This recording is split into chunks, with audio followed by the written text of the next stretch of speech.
What is up, everybody? It's Mal. I'm here today joined by a good friend, Palmer, who is leading a new project called Monster Champions. And it's been a pleasure to know him for as long as I have and his passion for gaming. And so now that he's leading this charge in a new gaming Web3 experience, it's exciting to see unfold. Palmer, how's it going? Doing well, dude. Appreciate you having me on here. Heck yeah. It's been a long time coming. Definitely. We've talked about this for a while. Yeah. So Monster Champions is you are calling it a play and earn game. The art Yep. is phenomenal. The website's phenomenal. I'll pull it up in a minute. How'd you come up with the idea? Uh, so I have a long history in gaming, as you mentioned. And I have a small group of friends that I've played mobile games with for an insanely long time. And one really crazy thing about these games is they were kind of like this Web3 structure before Web3 was a thing. You used to have the in-game marketplaces. You had people pulling their assets and selling them for money. The only thing it was lacking was the ownership side. Um, but I actually had a discussion with someone the other day about how incredible that structure was. The players were benefiting from it so much that mobile app stores have like essentially banned in-game marketplaces because they were making less revenue. Like Apple was making less revenue off of these types of games, and so when Web3 has begun to emerge, my buddies and I were like, we absolutely have to make this come true. It's something that's been missing from the space for a long time. It's a proven model. It's literally a model that doesn't exist anymore because it was so beneficial for the players. Um, but at the same time, with it being a mobile game like structure, we're designing it for PC, but the model is based off of a lot of mobile games, and it's sort of a underappreciated market. True gamers don't play mobile games. We want PC That's games. not true. It is true. It is true. Anyone can be a true gamer on any platform they Uh, want. that The that's power partially. power gamers may use. And look, I got the 3090. You've seen my setup. Oh yeah. I uh, I agree, but I do think that we're at an interesting point with the gaming. And sorry, I cut you off. Keep going. No, you're fine. But that's exactly what led me to it. Is we played these games for over a decade with each other, and we just fell in love with them. The same way that other people have fallen in love with Pokemon, myself included. We were captured. Our hearts were captured by these games with cute creatures, competitive battle style, trading opportunities, really fun, and that's actually something that we think is missing from the space right now a little bit.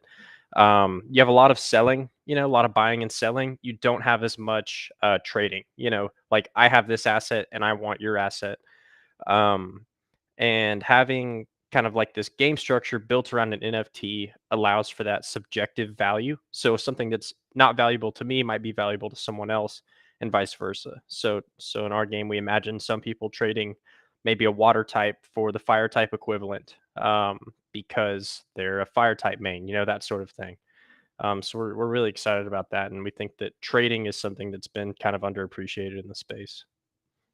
Yeah, I mean, so to back up, I don't want to date how long I've known you, but when I first met you, you were modifying Maple Story in advantageous ways, and just to see your growth and see some of your passion with Pokemon in particular, and kind of just your passion for gaming. I mean, from Call of Duty to everything else, I would consider you one of those power gamers, and it's interesting to think about. And you said it incredibly well that when you look at why the closed systems exist, whether it be Apple or Android or Nintendo or Xbox or Sony, right? They want to control the revenue, and they want to be able to they want to make money just like a tollway on everything that's Right. coming in. And if you are able to move the marketplace in a way, like, you can't control a lot of those transactions. And so that part of the reason Vitalik created or was inspired to create Ethereum was because of World of Warcraft, because of Right. lacking that. And so when you think about the vision of digital ownership, like fundamentally, and I say this over and over, like I think the art aspect of NFTs was just the first piece of digital ownership. I can own something digitally, where previously, if Blizzard stops making Heroes of the Storm, shuts the game down, I spent a couple $100, it's gone. Or at least Right. now I own the blockchain address, which links to the IPFS. Now I can use it in something else. So for you, seeing kind of some of the games that are out there, what made you pick the ideas? Because Monster Champions does feel inspired by some of the types of games that are out there, but it presents a new opportunity to do some unique things that haven't been done yet with the Web3 space. Hmm. Yeah, so we kind of arrived on that model, kind of looking at Web3. I think that any game can definitely derive some really good lessons from Axie.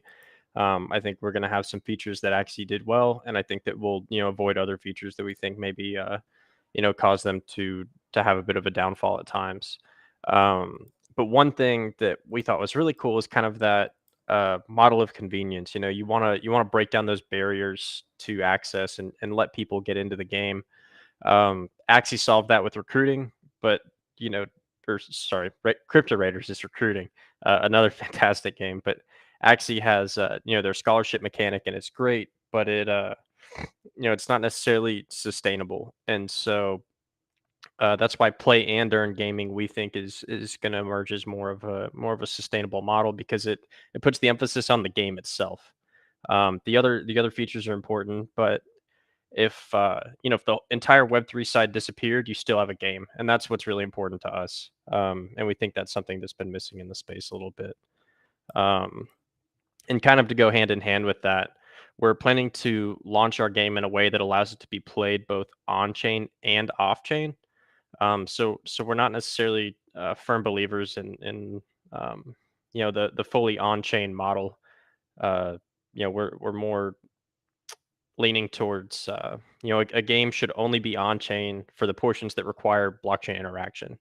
There's some good games that are completely on chain, but in our eyes there's no need to be doing transactions unless you need to verify something. So scarcity really important. For anything with a limited supply, we want to have a blockchain component for it. Um, Anything that involves trading, stuff like that, also want a blockchain component. Um, we think that that's also going to allow us to launch on mobile platforms and just standard platforms that don't necessarily allow blockchain games. We can launch our off-chain version of the game and have it linked to a mobile dashboard where they can control their assets on their own. And we think that that'll be a really neat feature that kind of returns the power to the players, and allows us to create an actual game with a blockchain component instead of the other way around. That's interesting, right? Like the maxis are probably like, get out of here, right? Everything should be done. But when you do think about kind of what are the important elements that need to be in a verifiable database, and what becomes excessive, like there's also like some of the implications where if we want to become more efficient, right? If we want to be conscious of well, I don't ever like getting into those conversations about the environment, and I've got strong opinions about the role of NFTs in the environment. And obviously, since it's NFT culture, you can tell that I think that there's still a lot of good that we can do. But when you do think about being mindful of how much we're using the network, how much gas, those types of things, like there's areas of efficiency that don't necessarily need to be done on chain, while still maintaining the core components in a way that would make it considered a blockchain game. And I think that what you're doing with having both on-chain and off-chain capabilities is going to help make it accessible to those that are looking for this. So I think it's really interesting. Yeah, definitely. And I like kind of your reiteration of the accessibility side. We really think that. So one thing I failed to mention is that the game's going to be like free to play, and that's a really big portion of allowing it to play like an actual game. is you don't have that barrier to entry. And so it's free to play inherently, and it's off chain inherently, which means that you can bring any of your friends, you can play alongside each other, and then the minting and the trading and all of that takes place, obviously on the blockchain side, but it's optional, and we think that that's what helps us kind of create that real game feel. Um, and also another interesting thing I'd like to touch on is, I was explaining to someone the other day that having all of these components off chain, unless they need to be, allows you to make it feel more like a game. Because if you've ever played a game that requires a transaction for everything, you realize very quickly, like, it loses that feel of an actual game. Every time you have to approve a transaction, sign a transaction, you're like kind of being removed from that immersion. At least in my opinion, it kind of takes me out of that game world and puts me into the blockchain world, which is, really cool if that's the type of game that you're building. But, in our game where it's, monsters and, you're in forests and nature and, battles and stuff, it doesn't feel like something that we want to be constantly halting with an on-chain transaction. Yeah, I mean, if you think about games like Diablo 2, they've essentially had these ideas before where you'd have like the dedicated server versus like the open server, Hmm. where essentially like you could have hacked items on the open server, but everything had to be verified on and I forgot exactly what it's called. Forgive me. But we see this over and over again, and it's like we're going to see examples of this where you make an interesting point. Like eventually, to not have to not have to have the transactions continuously happen, you're going to have to like stake the NFT if you wanted to play Right. the game on, right? Because once Hmm. it's staked, you could do hypothetically verifiable things while making sure that the transactions or the changes occur from that lens, which is incredibly complicated. And you do lose immersion every time a big box Hmm. comes up and you have to sign it. And then you see that, oh wow, it's going to cost me money every time I want to go do this or that or everything else. So I think it's a really cool concept. It also makes it once again more accessible, where people could test builds, they could test and try things off chain, and then still be able to compete on chain. But if they're off chain, they're not going to be able to earn rewards. Is that correct? Correct. And so, and what we think this is going to do is create a very interesting onboarding structure where you have people joining the game, off chain because it's just a normal game at that point. And then there's a couple features that they want to partake in, and it's like, oh, hey, you can't do that. You're not on chain. We're thinking of our on chain experience as like a premium membership of sorts. So maybe you could liken it to a Club Penguin premium membership. You don't have access to all the features unless you've purchased, in a sense, your right to those features. um, a good example would be in our game. If you press the marketplace icon, it'll take you to the marketplace and you'll see all these awesome monsters. And it's like, oh, fantastic. I can't wait to buy one or sell one. But then as soon as you click on one, it's like, oh, you got to, connect your wallet. And if you're not a blockchain person, you won't understand, what that means necessarily. So we're hoping to be kind of a source of onboarding for these people to create that intrigue. If you're playing a game and you want to trade and you can't, you're gonna figure out how to trade. You're gonna figure out how to get that earning mechanic, how to participate in the social aspects of the game that are on chain. So we think that kind of putting that like this just like little glass window right in front of all of these awesome features is going to help people understand that Web3 has some awesome opportunities for games. But at the same time, it doesn't have to be that different from a traditional game. That's interesting. So can you talk a little bit about the mechanics, right? So Hmm. first you have to get a champion, and then you have starter monsters, and then there's some other elements. Can you kind of walk through the vision behind these components? Sure. Yeah. And I'll go kind of chronologically. So coming up here in a few weeks, we're gonna have our Genesis Mint. In the Genesis Mint, you'll obtain a Genesis champion. Those are going to be one of a kind. They're going to kind of fit that mold of a standard PFP project. They've got randomized traits, that sort of thing. But we have an interesting component with it where one of the randomized traits has in-game value as well. So you could end up with a low rarity champion in terms of scarcity and like rarity of its traits, but a high powered attribute within the game. So a gamer might really, really be interested in that champion, and it's cheap because it may not have that collector's value. And the collector's champions with scarce traits are the ones that are going to have crazy prices. And of course, we're not dictating that; that's all going to be secondary. Um, but after obtaining a champion, you'll begin the game. If you don't have one of the Genesis Mint champions, we have free ones that we provide. They're just not as significant. Like they won't be quite as strong. They'll be missing some special attributes, that sort of thing. Um, kind of like you mentioned, you'll pick a starter monster, go through the tutorial, and then it goes into story mode right away. Um, so you're not controlling like with manual movement or anything. You're selecting attacks. Your monster will execute the attack. The battle is turn based. And so, in order to collect new monsters, you'll have to progress through the story and then run. We call it our dungeon mode, but those will have a chance to drop monster eggs upon completion of the dungeon. So, we're trying to incentivize people to actually play the game instead of just coming in and buying a bunch of assets and holding them. Um, we think that's what tokens should be for. We'll have a value token, and if you're an investor type, you're not as big into the game, but you are big into Web3. The tokens are where your opportunity is going to be.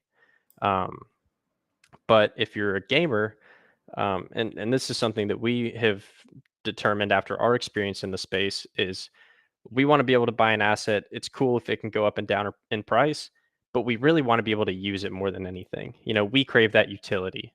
Um, we're not as much on the investment side on our team as far as our personal interests. We want a game that you can play that's really really fun for your assets. So that's kind of where our focus is right now.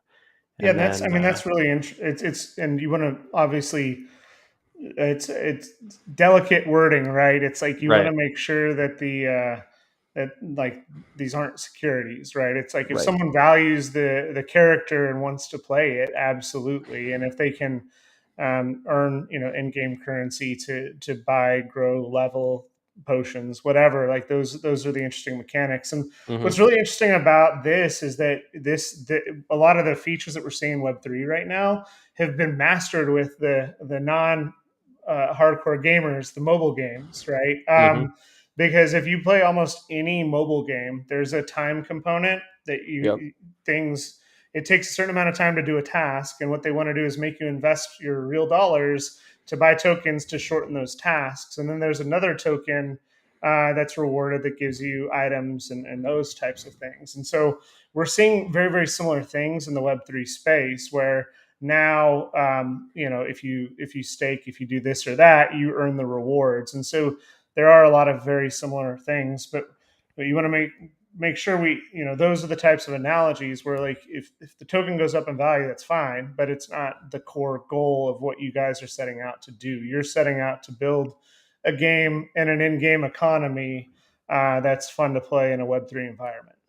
Yeah, exactly. And that's kind of one of the benefits of having an actual game tied to your project is again, we don't anticipate that the token value would go down, but you can never predict the market. Otherwise the token would always go up and everyone would be, wildly rich, which is, awesome too. But um in our eyes it's very important to have a game that can back the value of what you're doing. The token shouldn't determine all your value. Monetary maybe, but there's a lot of value to be had in a project outside of just what the token says. Um, but all that aside, we have just an absolute expert in the space for our tokenomics, Nat Eliason. He's worked on a ton of projects. He's probably most notably worked with crypto raiders. And right now they've got I believe, number 2 and number 4 Polygon native tokens, which is just incredible. And that's largely due to his work with them. So we're really excited to have him building our tokenomics side. We're very confident in the performance for that. Yeah, that's awesome. And so when you think of, I mean, I'm really looking forward to this. I think like in full disclosure, the NFT Culture team is helping out with some of the development work. Everyone knows that it's disclosed on your website, and we haven't made it a secret to anybody. What's the time frame? When are people going to be able to hopefully start minting this thing? You don't have to tell us a date, but give us a range. Yeah, absolutely. We're looking to launch our Genesis Mint. Let's see, today's the 17th. Yeah, we're about 3 weeks out from what we'd like our target date to be. A lot of things have to definitely fall into place for us to remain adherent to that. And so we've told our community very clearly, like, here's our estimate, but at the same time, we're not going to guarantee you something because we don't want to, it's just a bad idea in the space. Things don't always go smoothly. It's a new technology. There's a lot of moving parts, but we're pretty confident that in about 3 weeks, we're going to be rolling that out. And we'll probably announce our official date about a week before the mint is launching. And then one thing we're trying to really stress that we don't think other projects do a good job of is we want to launch our game really soon after we launch our Genesis Mint. We're not trying to do the 3 month, 6 month, 9 month, like some projects are even a year out. 2023. Yeah, it's just like, awesome that they're gonna collect the funds for that and build this insane game. Cool. I hope they actually do it. I've talked a lot about how a lot of people, if you look at the cost of building a game, it's quite a bit. So what a lot of people do is they get that money from the pre-sale and they look at it and they're like, I have a lot of money here. Like I could just kind of sneak away, and that's a problem that we're seeing a lot in the space, and it's kind of alarming. um, and that's why we want to get our project out fast right after. So we're looking at, well, I probably shouldn't give definite dates on that too, but less than 2 months gap between Genesis Mint and project release. Likely sooner than that. Well, and you're With doxxed. airdrops sprinkled in between. Yeah, I'm doxed, and um, I'm well integrated into just general social media, so I think we'll be okay on that front. We've got every major component of our team is doxed already because it's important.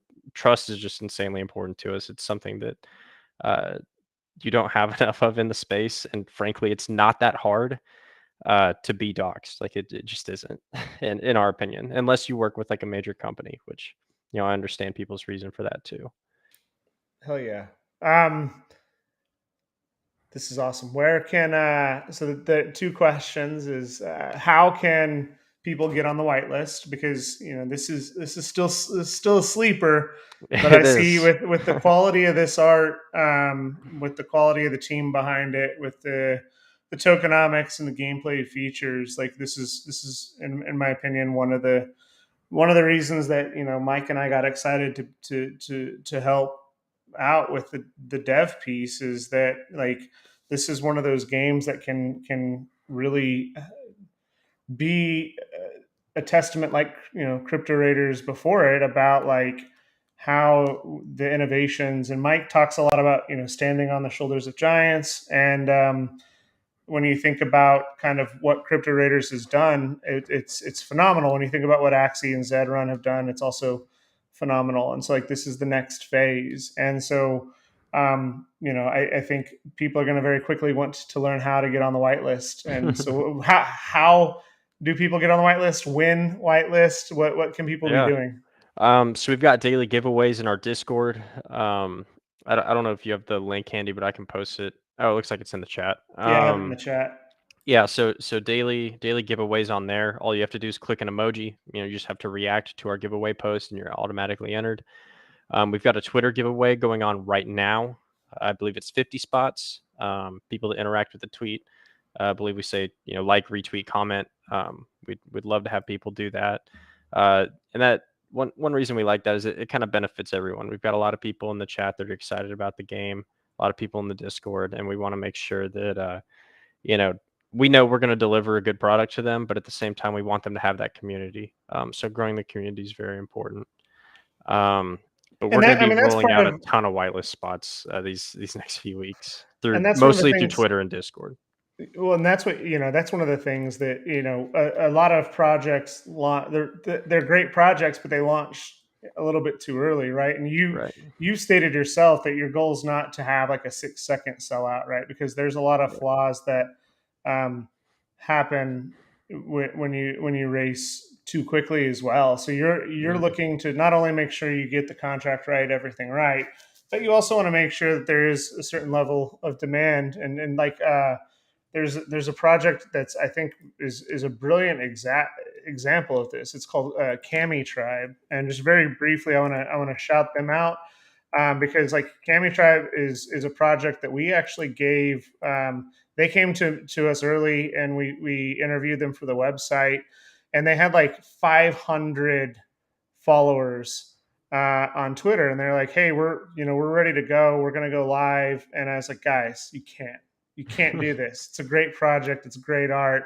Here's what you have to do. You have to wait." And they waited. They waited 2.5 months, and now look at them, 41,000 followers. I mean, they're ingrained with all the top projects. They've done whitelists with key projects, and they've built it out. So like this isn't really and you know all this because you and I've talked a lot behind the scenes, but a lot of people don't realize that like it's okay to wait. Like build the Right. community. You want to have a healthy community before you launch because there's so many great projects that like had they just waited, they would have spent the time to make the community. But it's hard to build a community when you still have 7,000 NFTs to sell Right.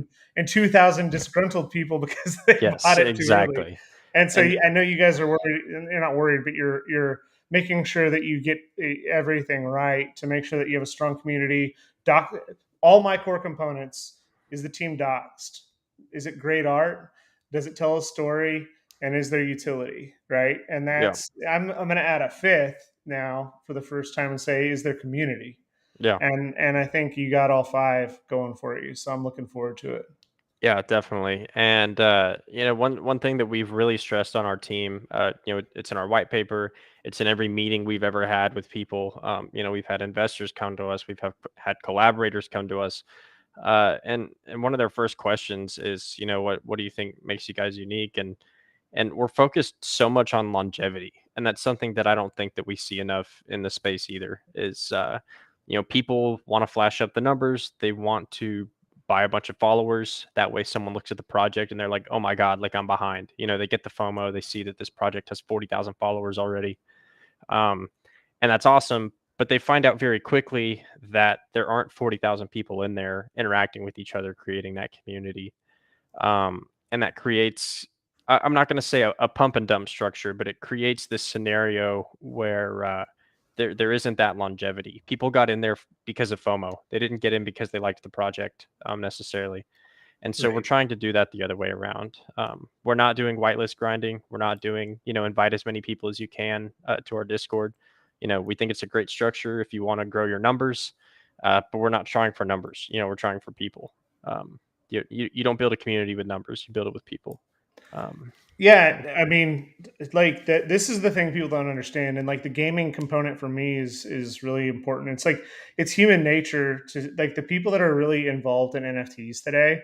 It's like the human brain can only handle so many connections, right? Like Right. there's research that's done on tribes and how big communities can get. There's also like the number of communities that you can be involved with, and people. This Hmm. is something the NFTs. This is part of the reason. Like it's not on purpose, but it's inherently part of the fickle nature that is humanity. It's that you only have enough attention to say, okay, I can choose this is my most important community, right? I hope it's family, and then probably probably work, and then friends, and then let's say you have a few more. Maybe you're in sports. Okay, you have hobbies. So now, like, can you be actively involved in CloneX, Board Ape Yacht Club, Azuki, Crypto Raiders? And unfortunately, you can flip them in and out. But for you to be actively engaged and know everything that's going on, it's very hard. And that's why the quality of these projects is so important. And that's why, for me, projects like Top Dog Beach Club did it incredibly well, where they found a great community and they built that community. And so that when um, the community can sustain the attention that's coming and going because there's going to be Hmm. 30 projects tomorrow, 100 next week. But if people have a home base, and now it goes back to my 4 or 5 key components, it's like, oh, if I'm going through my wallet and I see a beautiful monster from Monster Champions, oh man, I'm gonna go check that out. I'm gonna go see what's going on. I'm gonna go back and check on this. So I think y'all are not only focusing on the right aspects of making sure you get the value of the economy and all that stuff done correctly, but it's high quality art. You're using inspiration to do some cool stuff. So we're going to have you on again as we get closer, because I want to see some of these behind the scenes monsters and everything else. But I think from a first just introduction of this project, any final thoughts? Maybe we can have you on once a week until this thing launches. Yeah, happy to do that. Myself and my co-founder Zach, we've just been having a really good time with people in the Discord, because people come in and they're inquisitive. They want to learn about the game, and it's interesting. I don't see as many projects as I think I would, or as I expect to, where people are asking about the actual game mechanics. People want to hear about the tokenomics. They want to hear about the blockchain side, which is great because we've got that planned out too. But one thing in our community that's been really fun is I've had a lot of in-depth conversations with people about the game mechanics themselves, and that tells me that we're attracting people who have gaming experience. The Web3 space is full of people that have played games in the past, and I'm excited for us to kind of bring that gaming component back to Web3 as an actual game, and like so many other projects are doing too. I think a lot of projects are doing a good job of focusing on a game. The only difference is we're doing it now. We're bringing it out a lot faster. So, but no, I mean, and anyone watching that wants to hear more about it, we've got a white paper. It's pretty in depth, but there's a lot that's not in there too, with regards to game mechanics, because not everyone's going to read the white paper looking for those. So happy to have a discussion with you anytime in the Discord about anything you want to know. We love it. We love talking to people about it. Heck yeah. So at Monster Champs on Twitter, discord.gg/monster champions, monsterchampions.xyz is the website. Palmer, thank you so much for your time today, and I look forward to seeing more about it. And hey, if you have a NFT culture token, we are also going to be doing some whitelist opportunities. So thank you so much. Absolutely. Appreciate you having me. All right, take care, everybody. See you.